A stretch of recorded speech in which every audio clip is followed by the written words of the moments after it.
It's not a bird, it's not a plane, it's Superhero Slate. It's a modern podcast where we talk about everything that's great, like movies, TV, superheroes. It's Superhero Slate. Oh yeah. Hello everyone and welcome to Superhero Slate, the show where we run down the latest superhero entertainment news. We love TV, movies, and superheroes, so let's talk it all out. My name is Chris Dillard. And my name is Mike Royer. And this week we're bringing you what little news from San Diego Comic-Con we could scrap up here. There's still stuff out there, and I'm sure there's great panels that are not applicable to us, but overall there were several factors not in our favor, and we'll talk about some of those later. The Marvels did drop an Out of This World trailer, Mike. It was great. We were kind of theorized that before Haunted Mansion next week, so we'll talk a little bit about this trailer. Spider-Man 2, the game, has revealed a custom PS5 controller, a story trailer as well, and more. Yeah, and Chris, it is hot as hell out. It's been a long week. I have no patience for the world, but I am very much looking forward to this podcast this week, because just to kind of just get out of my own head, out of my own life here, just for a minute, and this will be fun. We're gonna escape. So we'll jump into some stuff here. My item I put in here because it's relevant to one of your items, ironically. Oh yeah. But I did want to give you a shout out because I was scrolling through Facebook and it was like pages you may like, and it was like wholesome comics or something, like wholesome cartoons, and there's Mike's own comics, his own artwork from Pickled Comics in my feed with like almost 10,000 shares, Mike, and I just wanted to give you some kudos on that because Thank you. They didn't even tag you, they just put your name in there, and I'm like, it's like they did the bare minimum, but I did appreciate at least they did that. Yeah, exactly. So they gave you some credit, and I was like, oh my gosh, and I'm like, I recognize this artwork. I know this art style, and because I look at it every week when we're recording. I can see us. I've seen all your comics on Pickled Comics. I've seen your stuff on Life Rewards Risk. So I just want to give you a shout out for that because I thought that was really cool that you're getting some notoriety in these Facebook groups on there. Like, yeah, it's called Evergreen. It's called Evergreen content. I drew that bad boy at least 5+ years ago. I could look up the exact date, but I can't. It's like an Aquaman parody too, as well, which is to me at least. I don't know if you do that intentionally, but it seems like that.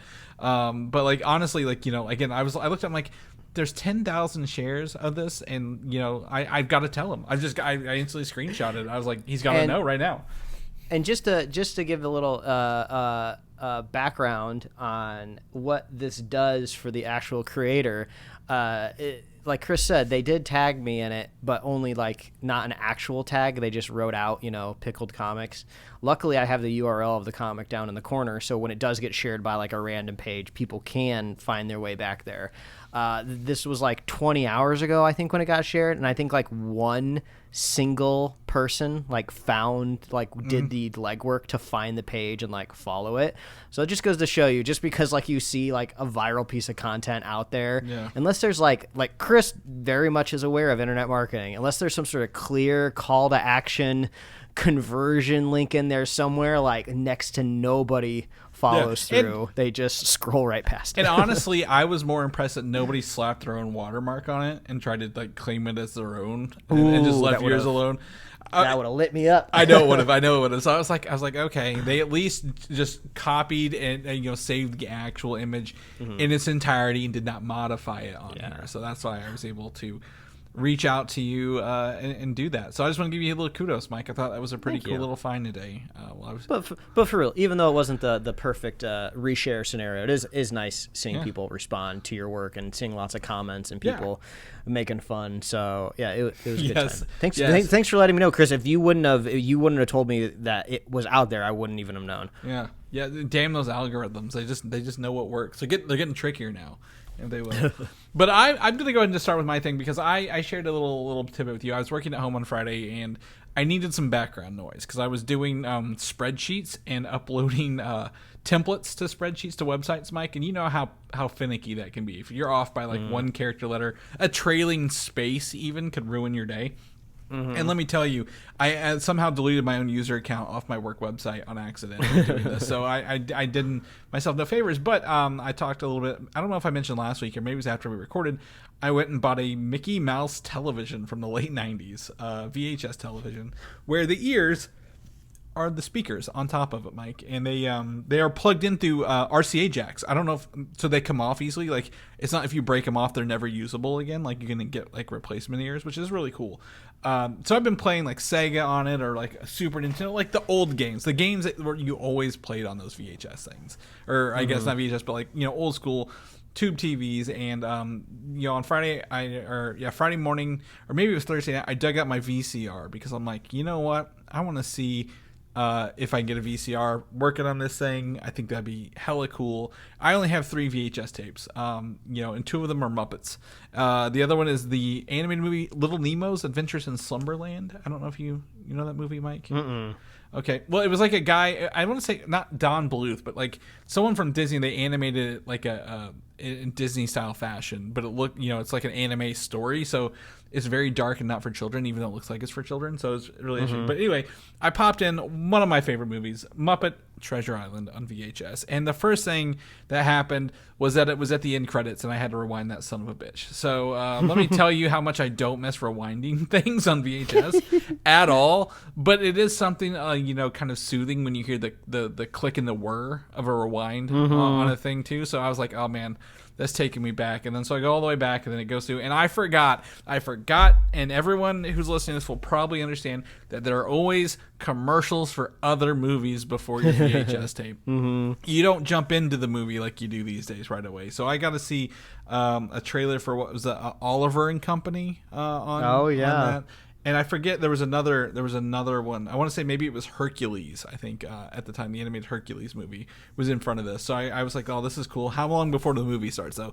So I get to watch Muppet Treasure Island, and it's just so cool to again, VHSs have lasted, stood the test of time, like 30 plus years old, right? Still being able to play in there and work. Yeah.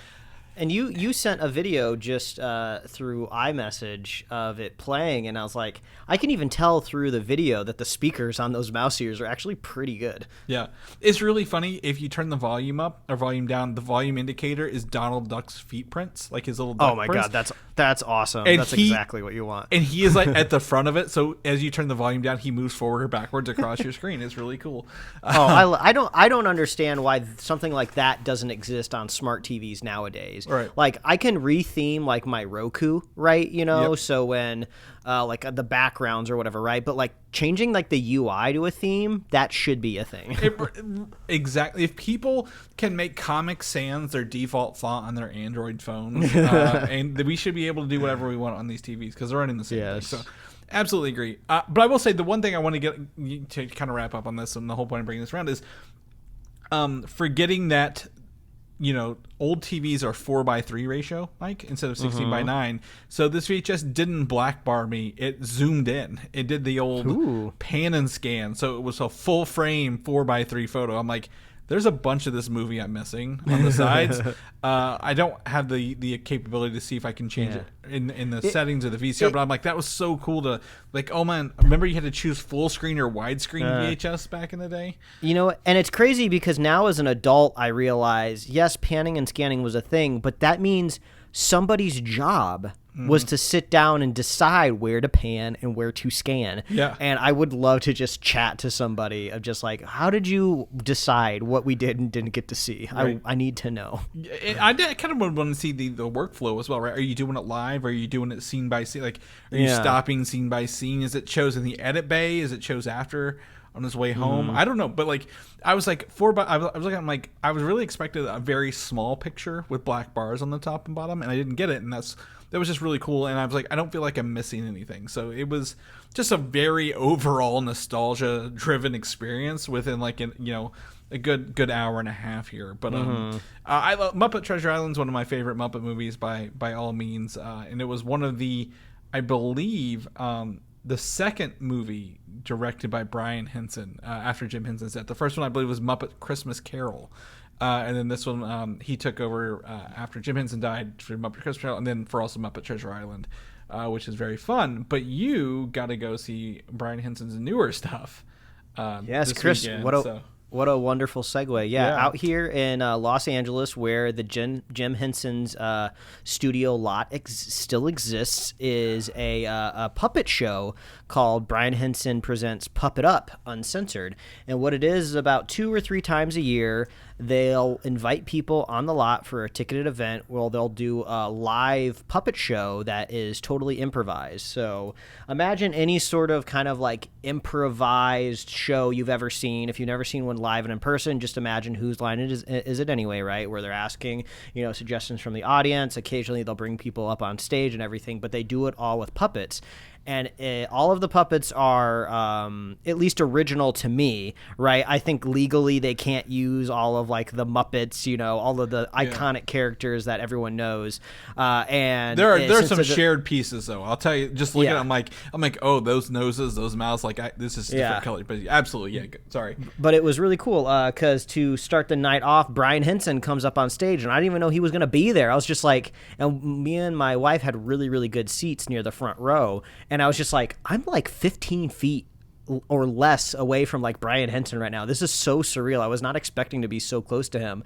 So he comes out on stage. He kind of gives like a short little impromptu history of kind of like Jim Henson Studios and his life and his dad's life and everything like that. Some fun little tidbits that I didn't know about how when his dad, Jim, was sketching Muppets, he knew that he was intentionally creating puppets to be on camera. He never had any illusions that this was going to be like a live show. This was always going to be pointed towards the camera. All the humor plays towards the camera, which you can really see even when the Muppets got really, really big. They're always kind of like breaking the third wall. All of that stuff was intentional. So whenever his dad was sketching out, ideas, he would draw, like Chris, like you were saying, a 4x3 square on a piece of paper. Then he would design the Muppets to fit well within that aspect ratio.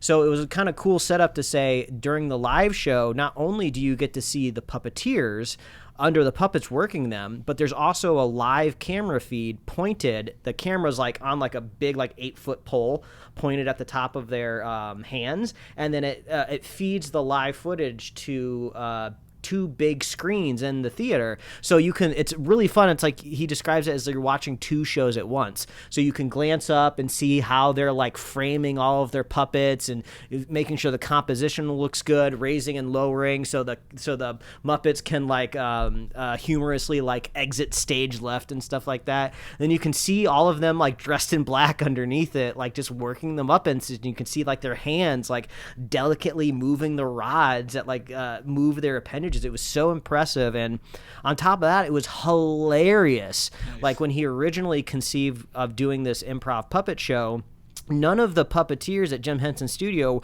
were classically trained in improvisation, so much so that Brian Henson didn't even know the word improvisation. I mean, he knew of it, but he kept saying like, oh man, I wish we could get more puppeteers that were better at ad-libbing. And then he would meet somebody and he would just like, he was like, Brian, that's called improv. What you're describing is improv. He was just like, oh. He was like, oh, do you think we can teach our puppeteers to improv? So they trained them and they figured it out, and they were all really, really good at it. Nice. So the puppet show was just hilarious.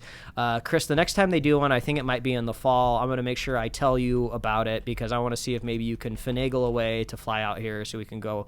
It was so funny. There was like 3 or 4 bits where they brought people up on stage. One woman got a puppet put on her hand, so you got to see just like a total normie try to figure out how to operate one of the puppets, and I was dying. It was so funny. Then it gives you all of this extra appreciation too for the puppeteers up on stage. So if you're ever in the Hollywood area, or if you want to make sure you're in the Hollywood area, go find Puppet Up out there, like on social media or whatever. There's like a mailing list that you can subscribe to.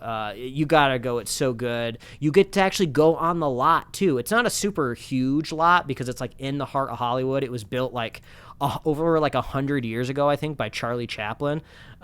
So it's just kind of like this cool like historical like little landmark. But yeah, you gotta go check it out if you have a chance. I saw the 2011 Muppet movie. I understand that the oil barons are trying to take over the Muppet lot. I've seen the Muppet lot myself. Yeah, that's funny because when we walked down, I was just like, hey, this does kind of feel like that one. Because is it which? The Muppets. It's the It's the Jason Segel one, right? Yes, it's just called The Muppets from from 2011. Yeah, it was great. But yeah, absolutely. Yeah, I pulled it up here. I didn't realize Patrick Bristow was the host of this. You know him from remember him from Seinfeld or Mad About You, stuff like that from the 90s. I always remember him. Yeah, he was hilarious. He was a great host. He was the one asking the audience for suggestions, and whenever there was a suggestion that wasn't funny, he would find an even funnier way to turn the people down of just no, that's not what are you doing? So it was great. Yeah, I was gonna say the only thing I'm glad to hear that was good. Obviously, and if anyone knows me, I am a Muppet fan through and through. But after watching the Happy Time murders several years ago and being burnt on R-rated puppets that way, I'm glad to know that this is quality. This is quality stuff like that. So absolutely. And then you've kept on you've avoided the Diablo 4 curse unlike the rest of the world, Mike, by your gaming here. So tell me more about what's going on. Yeah, well, last week I let everyone know that I started digging into Breath of the Wild because I'd recently just acquired a Switch, and now I've dug in even more, and it's really fascinating to kind of see. Everyone already knows that they totally changed the formula of Zelda with Breath of the Wild, right? But it's one thing to be told that; it's another thing to experience it, and it's been so fun because the only thing I knew going in was it's a big open world. You can kind of choose the order you want to do things in, and you don't have a specific weapon that you stay with. You get different weapons throughout your game, and they're destructible and they fall apart and everything. So that's kind of where I was at first, but now things are starting to open up so much more where you can really see the meta game starting to expand. I don't know if you've ever played a lot of Zelda games before in the past, Chris, but there's always a point in every Zelda game where you pass a threshold where rubies are anything. You don't even need them anymore. You just save them up and you have all of them, and you never buy anything with them because once you get good enough at the game, you don't really need the stuff that rubies buy anyway. So in this game, rubies are so scarce. You never get them, and really the only way to routinely have income in the game is to collect things throughout the world and then sell them to different merchants. So money feels so much more valuable in this game, which is really interesting. And if you wear through all of your weapons too much, you almost have to go through a reverse loop to build them back up because you don't raise your personal stats in any way. I don't raise Link's attack power. He just needs to find stronger and stronger weapons, and then I can upgrade my clothing and I can get more defense on myself, or I can cook things to make my attacks stronger. I can eat a pepper steak or something and it makes my attack stronger. I don't know exactly if it is pepper steak, but something along those lines. So it's kind of cool of just you have a lot of your success determines on what you can find throughout the game. And I've been playing the game for an entire week now. I'm getting pretty deep into it, and I'm just starting to realize now there's no dungeons in this game. It's so weird. It's entirely surface world, right? Temples, isn't it? In those games? I'm sure and the temples, there's not really threats in them. There's nothing that's going to actively hunt you and kill you, really. I mean, there's a couple test your strength ones that I've come across, but it's almost entirely puzzle solving.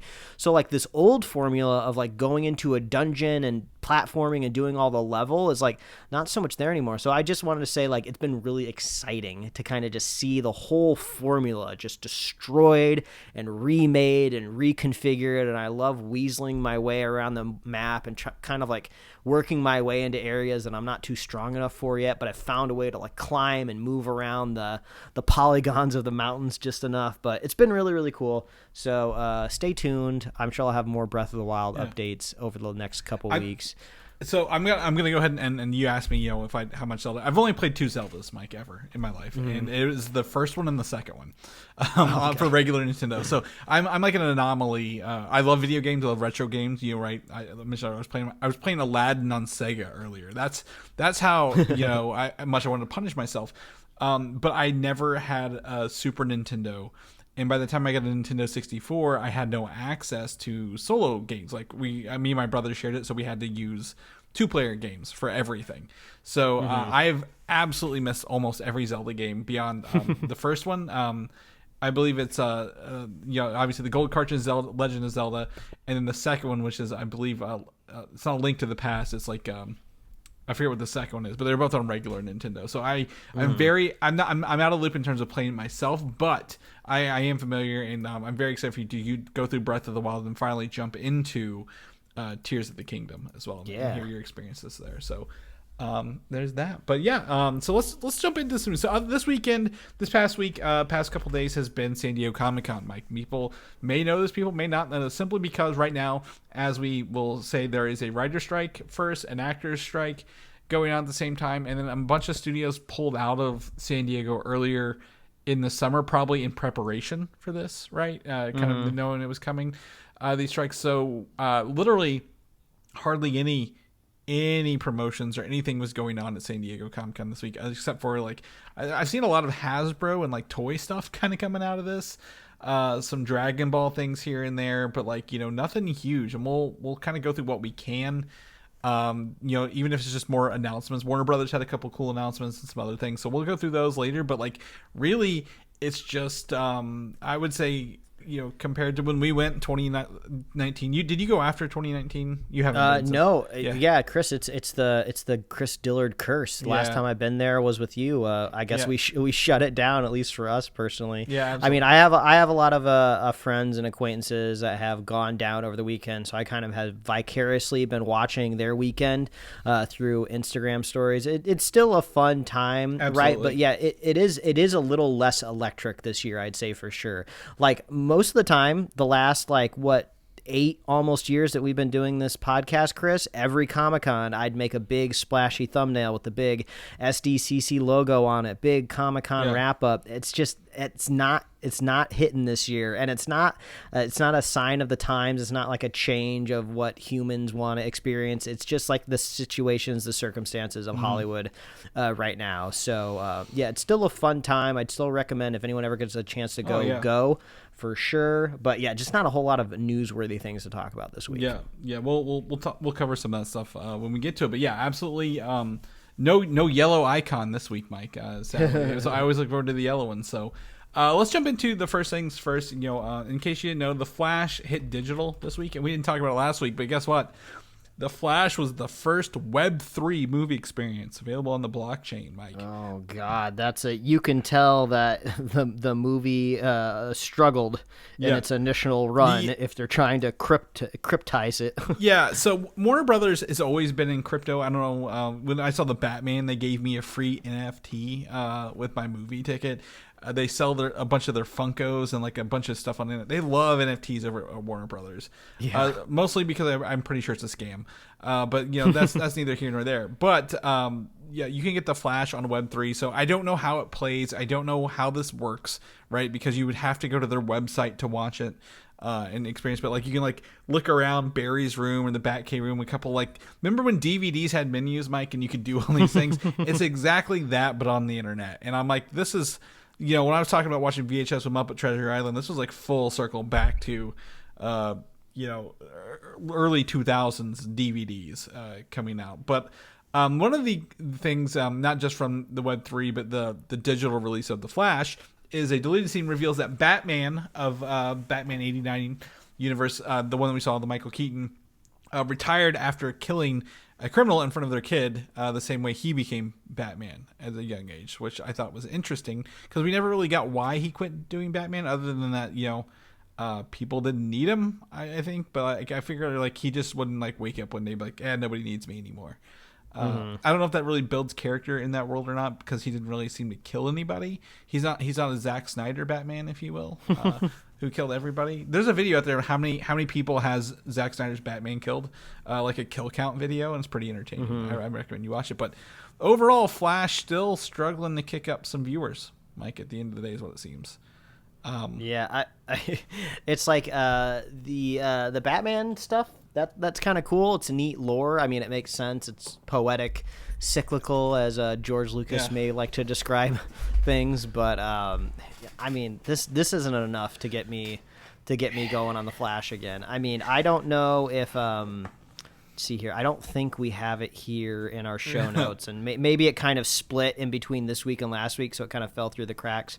I don't quite remember, but like James Gunn has said, everything before Superman Legacy. Yeah, we is, talked like, about not last canon. week. Yeah, because we talked about the cannot like but he's also doing the Peacemaker season 2 after Superman. So we're like, what the hell is going on over there? Like, remember, like, I don't get confused, but DC's got me absolutely confused right now. So, and that's a good segue into our next topic. The next DC movie is Blue Beetle. However, Aquaman and the Lost Kingdom is the last remnant, if you will, of Zack Snyder's DCEU. But apparently they've filmed like at least 3 different endings with 2 different Batman actors, because it was originally going to be after The Flash, which it is now. So they filmed Michael Keaton. Then it was going to be before The Flash. So they went back and refilmed one with Ben Affleck. And then they have, since it's gone back, and with the DCU, they've filmed something else entirely to remove both Batmen from that movie. It's crazy. I don't know if we should just go ahead and coin this and just call it maybe the Morbius effect, at least for me.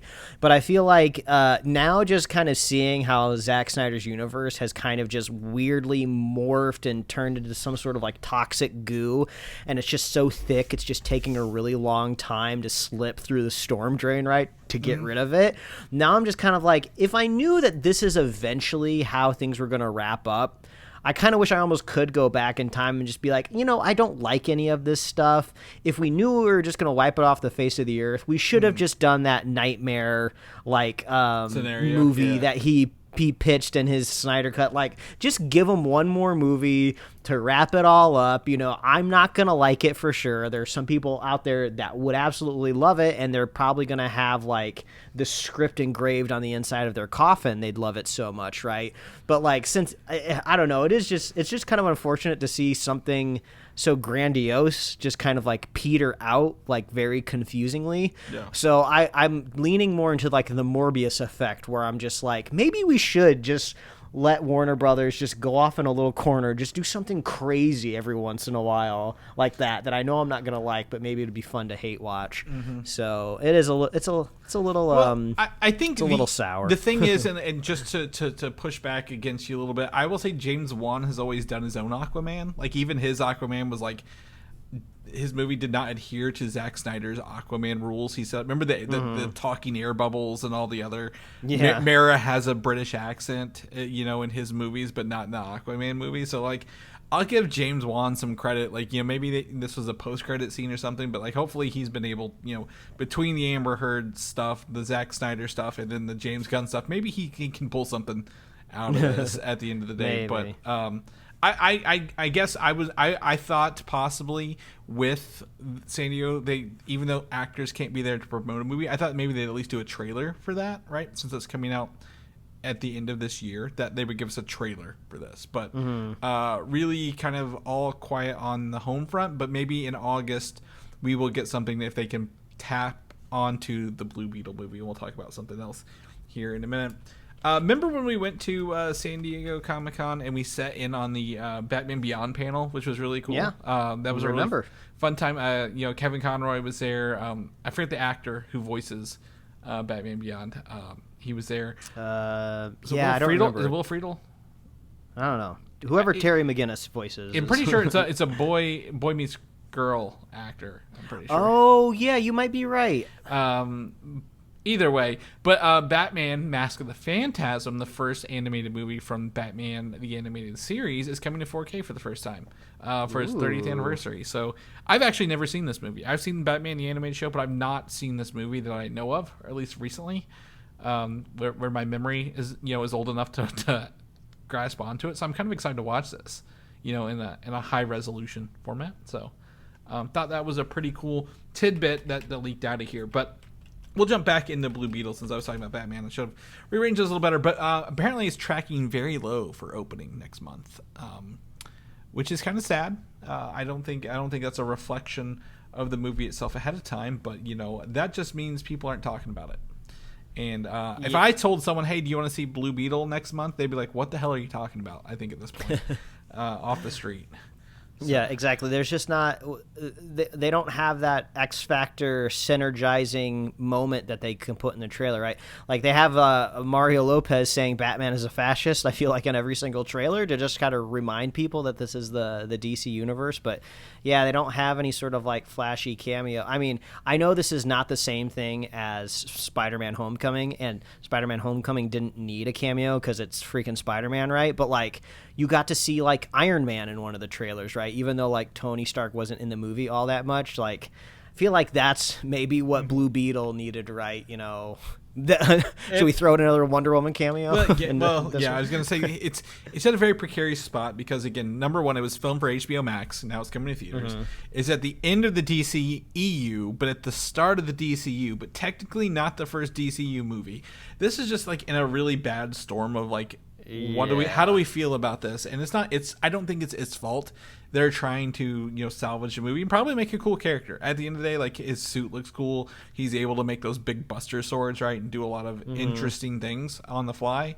So it'll probably have some pretty cool moments in there, but overall it's just not resonating with the public audiences at the end of the day. And just to be clear, I don't think the movie needs other hero cameos to be a good movie, but I'm just saying they don't have that big spotlight to focus on in the trailer to get butts in seats. Yeah. So yeah, we'll see how it goes. Yeah. People again, like some people don't know. Also, on this note, Warner Brothers refused like 2 days of requested reshoots for this film, and I'm like, damn, that's low. You have no faith in this movie, do you, Warner Brothers? Like they were like, you get no extra money.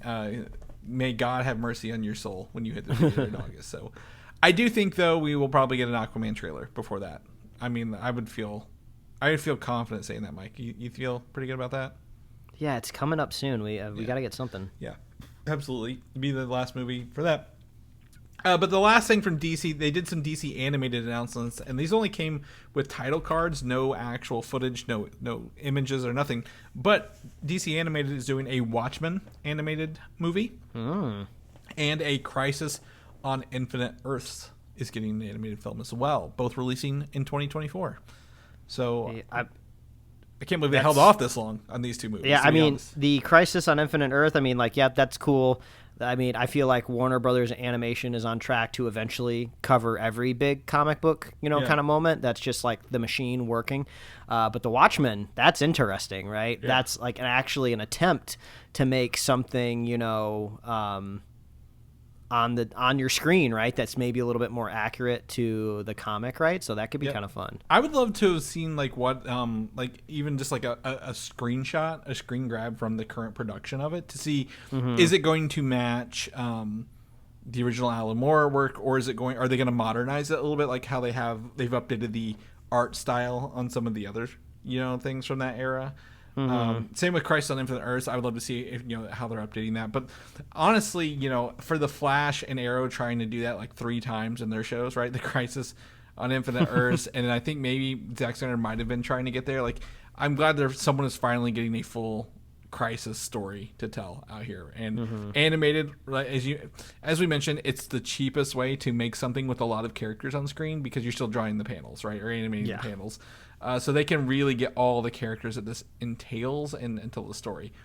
I was just going to say there is a bit of caveat I should say on anything that we probably report animation wise over like the next couple months with all these strikes going on. I guarantee studios left and right going all around town green lighting everything animated, right? Because it's the only thing that can really get off the ground. And if they do their timing right, they can start the animation, and then hopefully like the Screen Actors Guild will be wrapped up, and then they can bring in the voice actors, right, to kind of like maybe like rechange the animation pipeline a little bit and bring them in last.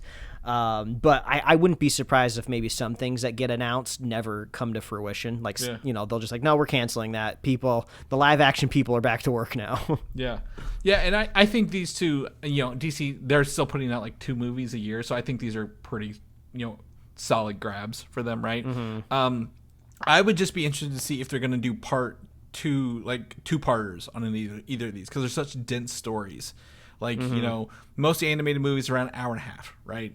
Watchmen and Crisis are both very dense stories with lots of characters, lots of things you have to tell before you just jump into it.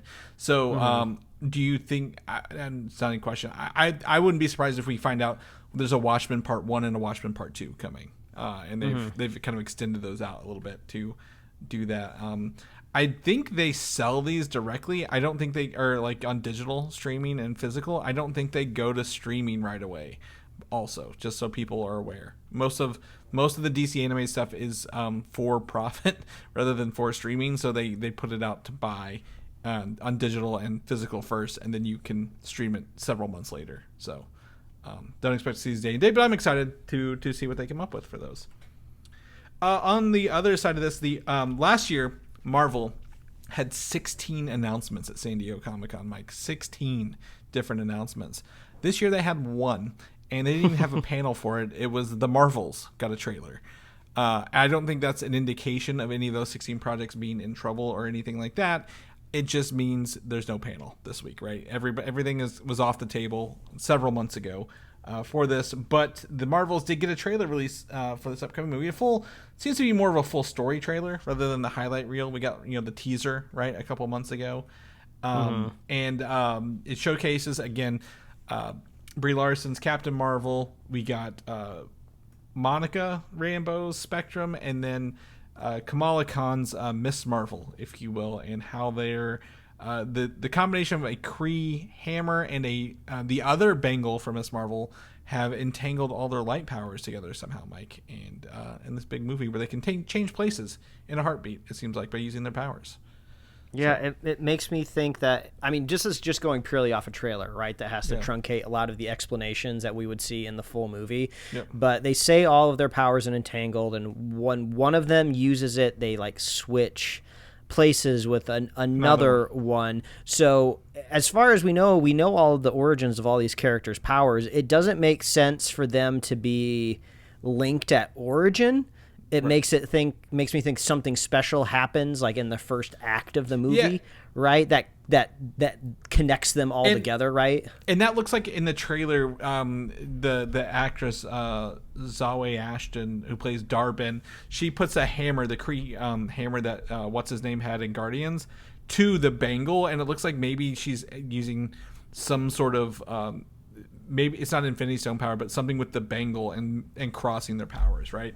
So I agree absolutely. It looks fun. There's a lot of fun action here. We get to see the Fleur kittens floating around in zero gravities.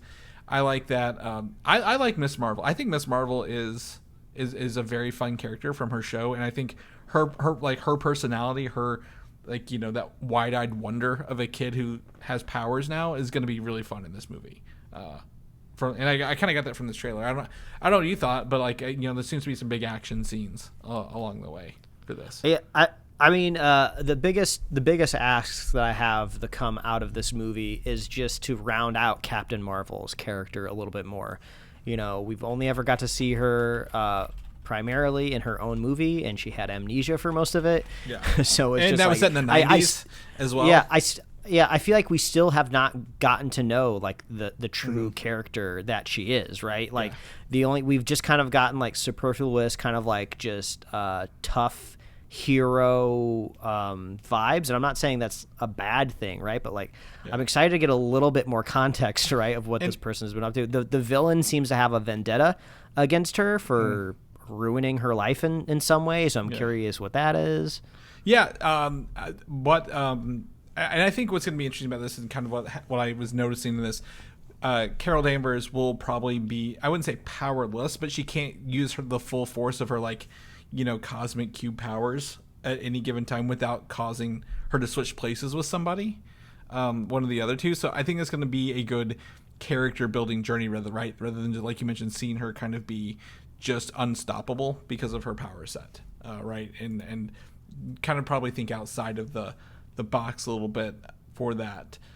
I honestly, this is not related to this movie, but I found out a fun fact. The actress who plays the villain in this, Zawe Ashton, she's Tom Hiddleston's wife.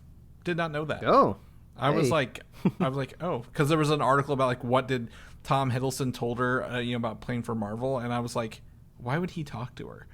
Couldn't find out they're married. So that's a pretty cool thing. I was also going to add on here, not just Miss Marvel. There are other Marvel shows we'll talk about it, but Miss Marvel will air on ABC before this movie comes out. And Secret Invasion is also one of them being aired on ABC. There's some more, but it looks to be, again, they're like, hey, if you want to catch up on Miss Marvel and you don't have Disney Plus, you can watch this on over the air before this movie. But I think it's also like a licensing deal, right? Even though ABC is owned by Disney, they still have to pay internally to license shows for air and get commercials. So it looks to be like, hey, how can we turn some of these streaming shows into possibly some money ideas with advertising along the way? So I think that's it's a fun thing to do, right? You don't have to lock it down to streaming if they can add some ads into it and say, hey, we turned some profit with this.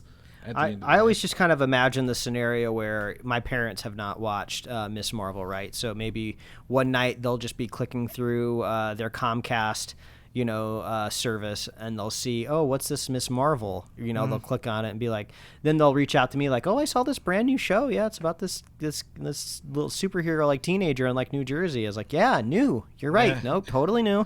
Yeah. I'm glad you're liking it. You don't have to break their illusion, Mike. Okay, let them have it for a little bit. But so honestly, trailer's cool. We're not getting this in November, so I expect literally another trailer, probably closer to October. September, October for ticket sales to kind of go in effect. So really looking forward to this. Oh, and Nick Fury, obviously he's in Secret Invasion right now, but looks to be kind of have a couple action scenes in here as well. Kamala throws him a gun at some point, so I expect him to have more than like a couple minutes of screen time as well. So big synergy at Marvel this back half of this year, Mike.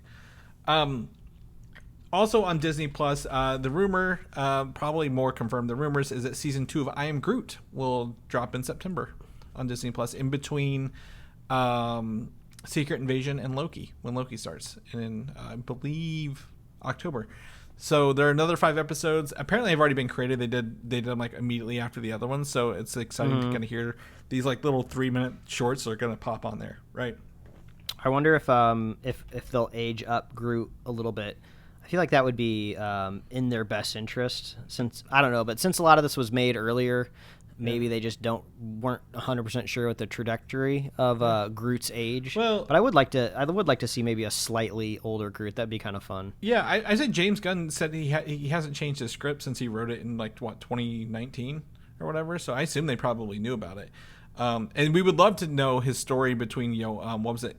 In-game and Guardians 3, how did he age up a bit in there as well? I think you're right in that aspect. I did hear one rumor that what's his name, who plays Uatu the Watcher, Jeffrey Wright, will voice Uatu in one of these shorts as well, possibly. So we might get a What If I Am Groot mini episode in here. Well, that'd be fun. Yeah, I would love to have one of these I Am Groots post Guardians 3. Right, where he's King Groot, I would love to see a King Groot episode, like where he's like, we've always seen him baby, and what's the micro, but like what happens when he's like ginormous in there? So or maybe the origin of the kaiju Groot from that one scene where he like expands himself to look real big. So be cool. Spider-Man 2, the video game, Mike. We got a new trailer, gameplay trailer, more of a story trailer. Came out this week, showcasing Venom in this, and it seems to be leaning into the fact that Harry Osborn is Venom in this game, rather than what's his name? I forget the guy who actually plays Venom. Eddie Brock. Brock, yeah. But his goal is like, we will heal the world, right? It's like Venom is saying that as well. I don't think it's going to work. I think he's going to turn evil. Also, surprise, I guess, spoilers, if you never got around to playing the first Spider-Man all those years ago, this was the post-credits scene, right? Yeah. Where we got to reveal that Harry Osborn was Venom. Super cool direction, I feel like, to take it. Yeah, absolutely. And the Venom is like, Harry's sick, and Venom is a cure for his sickness, right? Which is cool. So cool trailer. We get to see aged up. Literally, there's a post I saw that showed all 3 characters, Peter, Mary Jane, and Miles side by side versus their first iterations in this new one, and they've like really aged them up and kind of made them look like more adult characters than before. The only thing that's driving me crazy though, Chris, is I started watching a Let's Play from Jacksepticeye, who was playing the first Spider-Man game back when it was released, and it's just kind of fun to go back and like kind of relive somebody experiencing the game for the first time. It's like it's almost like I get to replay the game without having to do any of the effort, but I get to see somebody else experience all the fun tools and story moments, right? But this was back when they had the old face for Peter, the face that was I would say much more affable, more easy to connect to before they smooth them out. And you watch this trailer, Chris, Harry and Peter look almost identical. Yeah, I they couldn't look tell the either. same. Yeah. To like, I don't understand how that gets through the creative development process, right? You know, they start working on Harry, they start drawing different interpretations. At what point they had to have this character lined up next to Peter at some point in time. Did nobody in any room go, hey, these two guys look very, very similar. Is there anything that we can do? Like, no. So like, it's not going to be like that big of a deal overall, right? You know, once I get into the game, I'm going to be having a lot of fun. But this trailer does a really, really, really good idea getting me to emotionally connect to this new story, right? And they're so good at narrative storytelling in these Spider-Man games. Like, I feel like I'm just going to be taken out of it every time Harry and Peter are on screen together. It's like, you just look like the same generic kind of like pre-pubescent but adult like guy. And hopefully maybe the game is a little different when you're watching the game and not like a recorded cutscene, right? Hopefully. I mean, that's my goal. Maybe I'm ever the optimist here, but I agree they did look very similar. It took a second for me to be like, oh yeah, which one's which.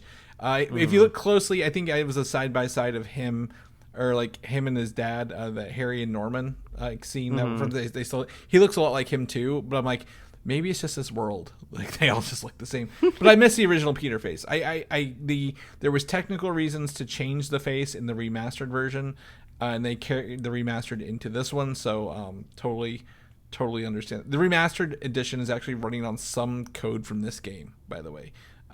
It's like some back generated code. So, but anyway, the other big part of this is obviously it's a Spider-Man game. It's a Sony property. They even own the studio that made this game. So of course you're going to get custom PlayStation 5 and a custom controller sold separately out of this. And what's cool about PlayStation 5s, Mike, and you know this, they're just plates around the body. You can swap them out. They're plastic plates, hot swap. So hopefully someone releases, or Sony even releases just the plates, not the whole PlayStation for this. Because I would buy the controller and the plates, but I'm not buying a brand new PlayStation 5 to get the Spider-Man version of this. But it's kind of muted, right? It's like very muted in terms of Spider-Man color and tone. Like you kind of mentioned, you wanted more Venom. It's very black, and then there's a little bit of red and white. I was kind of hoping maybe we get the Venom logo instead of the Spider-Man logo on it, but I don't know. Maybe this is, if you're into the market for a PlayStation 5, looks to be like the cool way to go, and those pre-sales go online this week. But I might pick up that controller. I always could use a second controller for that. Shifting gears, or while staying in the same lane for video games, did you check out the official reveal of Mortal Kombat 1's Combat Pack 1, their DLC, including Peacemaker, Homelander, and Omni-Man as characters for this game? The superheroes for all the edgelord teenage boys out there, right? Yes. You know, like if you go up to somebody and say, "Oh, my favorite superhero characters are Homelander, Omni-Man, and Peacemaker," it's like, okay, I think maybe we need to watch you a little bit more carefully. You are now on a list from the government, so yeah, keep an eye on that internet search history, right? Yeah. I love all those characters too, right? But like, your trench coat looks great, by the way. But yeah, so like, yeah, they're not superheroes. They're heroes, but they're villains, and they're right. But yeah, so the replayable characters, they really went. They didn't do the cartoon style for Omni-Man. They went with the more realistic approach to him, right? Because Homelander and Peacemaker, obviously, they look like they're actors, respectively. Omni-Man's a cartoon. They lifed him up, but they did confirm that J.K. Simmons will voice Omni-Man in this. So that makes me lead to think that Homelander and Peacemaker will also have their actors do their voices for this as well. Yeah, that would be cool. Yeah, this game's coming up around the corner pretty soon. I'm very excited to kind of get my hands on this game. I've loved the last two Mortal Kombat, last three, I guess, but I really got into 11 quite a bit, especially with their DLC. So I'm excited to see what they're bringing to the table here, because I'm pretty sure after Mortal Kombat 1, NetherRealms will be doing another Injustice video game, the fighting game for the DC heroes. We'll come back to that.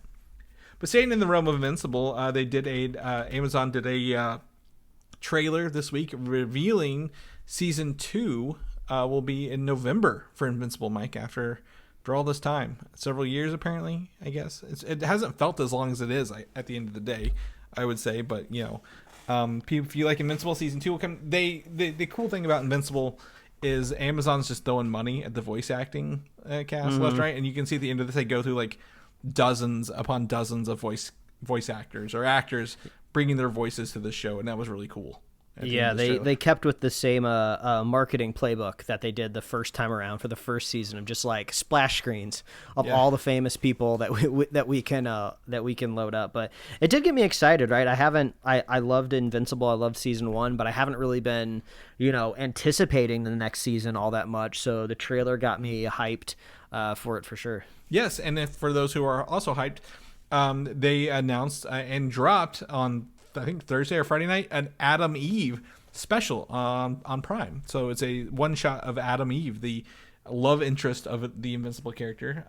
It's now on Amazon Prime, Mike, so you can go watch that if you want to get prepared for Invincible season 2 arriving this winter or /fall. Yeah, that's awesome. I need to go watch it. I meant to watch it this weekend, but as I said at the top of the show, life gets in the way. Yeah, life finds a way to get in the way. But my first reaction to this was instant shudder because of the time they dropped that one Cloverfield movie after they announced it at the Super Bowl. I'm like, oh god, I hate when they do this stuff. But I've not heard anything bad about this. I just, I'm still burned by that.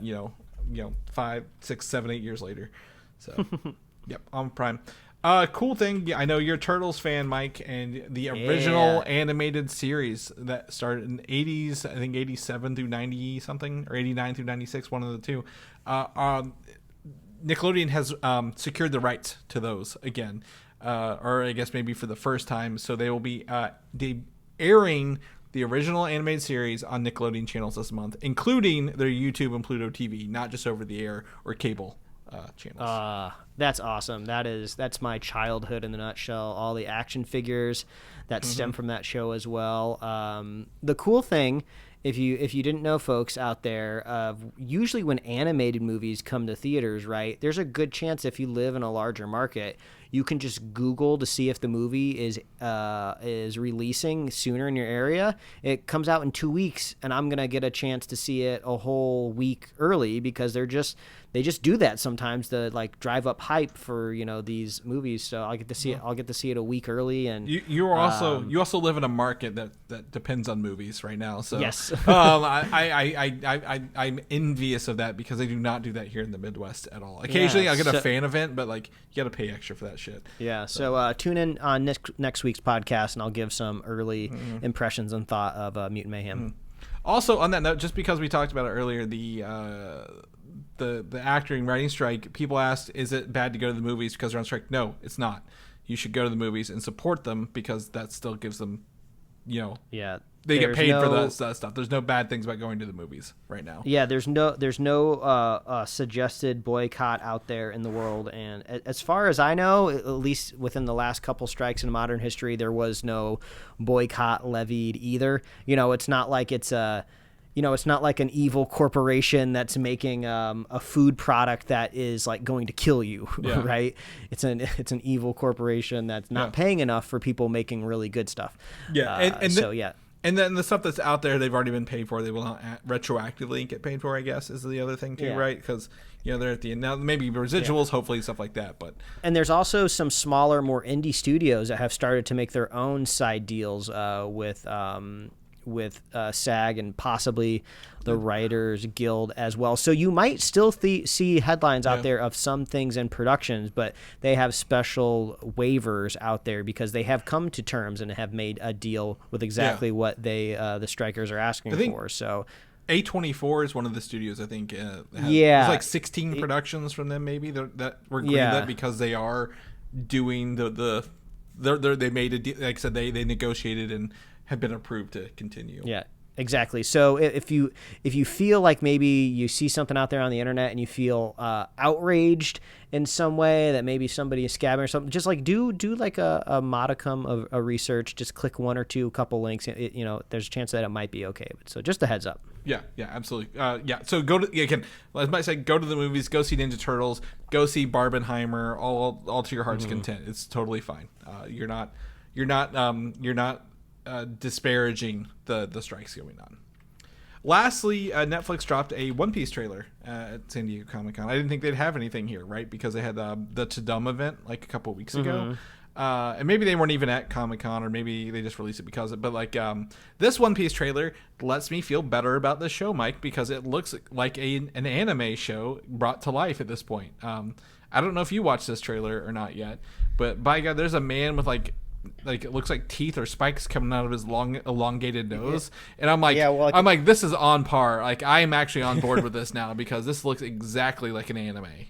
It feels like it's a little strange, right? Like, if I don't know exactly the history of live action productions of animes that kind of come out of Japan, right? But I feel like every once in a while you'll see like a trailer for like a live action Attack on Titan or a live action Full Metal Alchemist or something that's, straight out of the island of Japan.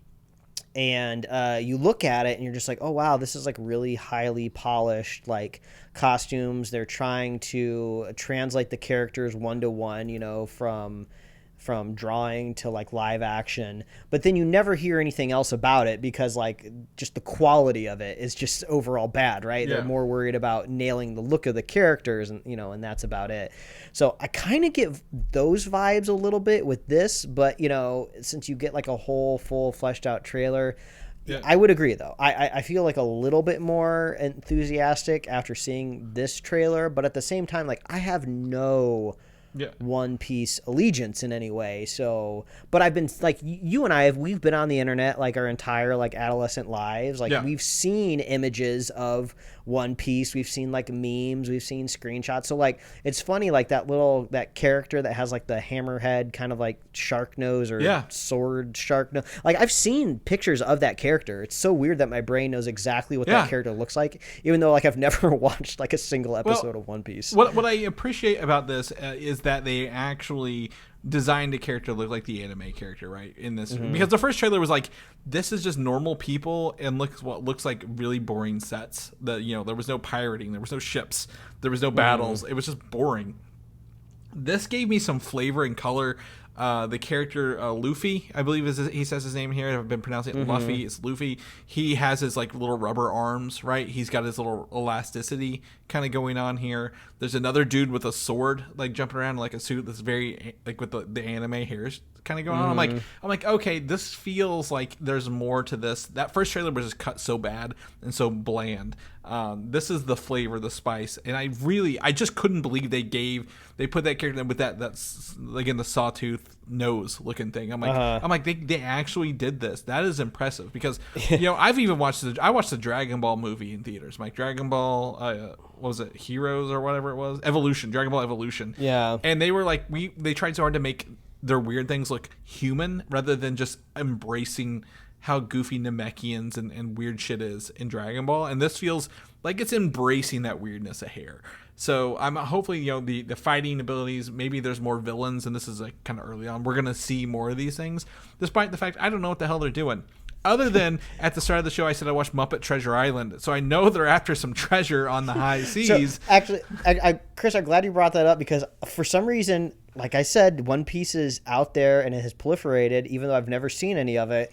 I was scrolling through TikTok late one night and I came across just some random guy who was like, I'm going to explain to you what the Grand Line is, which is the thing that like they all sail on, or the path that they're all following in One Piece. And I was just so engrossed in watching this guy explain what it was, even though I've never watched any of this before. And if I remember correctly, all of these pirates are trying to find like this grand treasure that this big old popular pirate, infamous pirate, like buried somewhere. Ready Player One. Okay. And he buried it at the end of the Grand Line. And what it is like, even though like a globe is round, right? You could easily just turn your boat around if you wanted to get to the end of the line, right? But apparently there's like a big treacherous mountain range that spans like the entire equator or something of this planet. So you can't just turn your boat around and go the other way. So you have to follow your boat along the whole perimeter of this planet. I'm sure it's like coded as Earth in a way, right? So you have to sail all the way around Earth, but like there's these different weather patterns that mean you can't sail outside of this line, and if you go too far outside of the line, you're leaving the safety of all of these like little inhabited islands where you can get supplies. So it's kind of almost like structured almost in a video game like way, right, where you have to follow the entire linear levels to get all the way to the other end of the Grand Line so you could find this like supposed treasure. But I'm sure there's some One Piece aficionado right now that's like listening to me and like, Mike, you have no idea what you're talking about. You're doing third-hand reporting. You're doing pretty good. I'm like, looking at the map right now of this world. It's pretty good. It's like you're doing third-hand reporting from some rando you saw like on TikTok, right? But like that is one thing that they've always been amazing at in animes, right? I feel like the Japanese culture has just really keyed into premises, right? They love premises on all of their stories. They want to find some sort of structure scaffolding to build their stories around, right? So this is just another one that's like kind of fun to imagine. And it's crazy because the only other thing I know about One Piece, Chris, is that it's been going on forever. So I would love to know theoretically how far that they've made it across of this Grand Line. Like if I was to watch the newest episode of One Piece or to read the latest issue of One Piece, how much of this Grand Line have they traversed, right? Are they past 50% yet? Are they 80% of the way there? I'd love to know. So just yesterday, July 22nd, was the 26th anniversary of the first publication of One Piece in oh my gosh, in Shonen Jump, which is known for running Dragon Ball and Naruto and all these other mangas. I think Yu-Gi-Oh too, I think. Yeah, like all these mangas, if you're in Shonen Jump, you've got the audience, right, in Japan. So it is, I believe, the longest running manga at this point. I know Dragon Ball's been around longer, but like it has been going consistently since 1997. Yeah. So this is a good point. How does this go? Like, let's just say theoretically this One Piece live action show finally breaks the live action anime curse, right? Everybody loves it. It becomes the next Stranger Things on Netflix. It makes it past the third season curse, and it maybe even goes as long as like Orange is the New Black, which I think is their longest running show Netflix has ever made. I think it's like maybe 7 seasons or something like that. Do they write an ending for this show, right? Like at some point in time, the live action show can never go as long as the other adapted materials out there. So I'd like to live in a world where we do get to see the end of One Piece in some version of it. Yeah. That'd be fun. Let's see here. In June 2022, the writer announced that the manga would enter a 1-month break to prepare for its 25th anniversary and its final saga.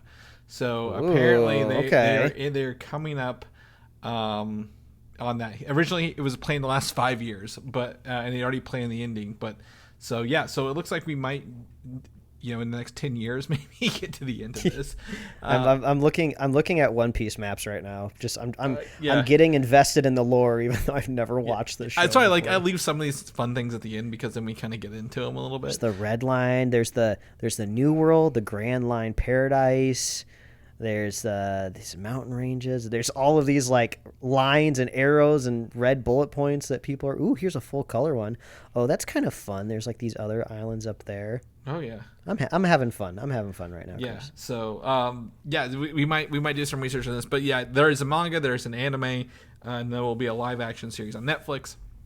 I assume that I'm going to cross my fingers, Mike, the same love and care that's been given to this, from what we can just tell from the trailer. Now it's not assuming the final product is also given to their what's it called, Avatar: The Last Airbender show. Right, because oh god, please, like that is kind of like One Piece is fine. It's got its audiences.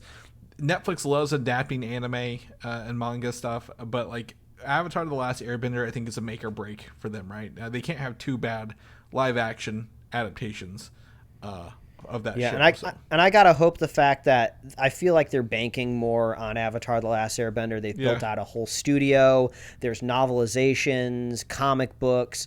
Like the animated show was so popular, it's been able to branch off so many other things. So I got to imagine they got to approach it holistically in a different avenue. Yeah, but One Piece will kind of be, for me, a litmus test of that, right? Because, to see how they're doing and what they're doing with this. But, yeah, I did not think we'd talk 10 minutes about One Piece, that's for sure, on this show. But, you never know. You never know on the Superhero Slate. But, yeah, that's our last bit of news for this week. So, people know what you're up to, what you're doing. Where can they read your comics? Not just your new ones, but all your comics, Mike. I want people to see your history of artwork, because you've been doing it for a while. This isn't new.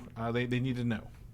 Yeah, just follow me at Mike Royer Design on Instagram, Twitter, TikTok, and Threads. I always have links in my bios where you can kind of like rummage through and find out where all of my stuff is. But pickledcomics.com is where I have all of my comics over like the last 10 plus years now. My new comic is liferewardsrisk.com. I have a Tumblr page where they all live there simultaneously, so that could be a fun deep dive, just endless scrolling as you go back in time and watch my my humor degrade until you see my very first comic I ever made. But yeah, go check that out. I'd really appreciate that. Chris, if people want to check you out, see what you're doing, where can they find you? You can find me on Instagram, Valdan87. You can check out my Mickey TV when I was playing Aladdin. I put it on there this week. And let me know what you think of that. Also find me on video games with the same names. But if people know about the show, come back, listen to our episodes. Blue Beetle is probably our next superhero review for that, or anything else? Yeah, I would say tune in next week. We're going to be talking about the finale of Secret Invasion that wraps up on Wednesday, so that'll probably be the big theme of next week's episode, and hopefully I will have seen Mutant Mayhem by then. Don't ruin it. Don't ruin it for me, Mike. I won't ruin it. But if you want to keep up with everything that we're doing, head over to superheroslate.com. It's the best place to find all the avenues we host our show. To get our awesome show notes, we got a lot of trailers in this week's show, so head on over to our show notes and click on all those fun little links. We're on Apple Podcasts, YouTube, Spotify, wherever else you love to listen to podcasts. Like us on Facebook, follow us on Twitter and Instagram, and get merch. superheroslate.com/store. We love hearing from you. Please reach out. Let us know what you're watching, what you're reading. Do you understand One Piece? Because I don't. Maybe you can give me. Let me know how close I was. We both don't know this. Don't assume I know anything either. This is too much of an in-depth Google. I just want to know how far they've traversed this grant. I know there's a theoretical line. I just want to know how far they've traversed it. And I know this is anime, so I know that they've made it a certain length, and they've probably been kicked back more than a few times back to the very beginning, or they've had to do a quest back at the very beginning. I would just love to see the loops and the nuances and everything like that. I don't know how to Google that stuff, so you have to reach out and just tell me what I want to know. So reach out, let me know. We love our super fans, so if you want to be a super fan of Superhero Slate, it's very easy to do. All you have to do is share the show with a friend, share the show with a buddy, and we will be here every week, folks. That's right. We'll catch you guys next week. Bye. Thanks for listening, and don't forget to subscribe.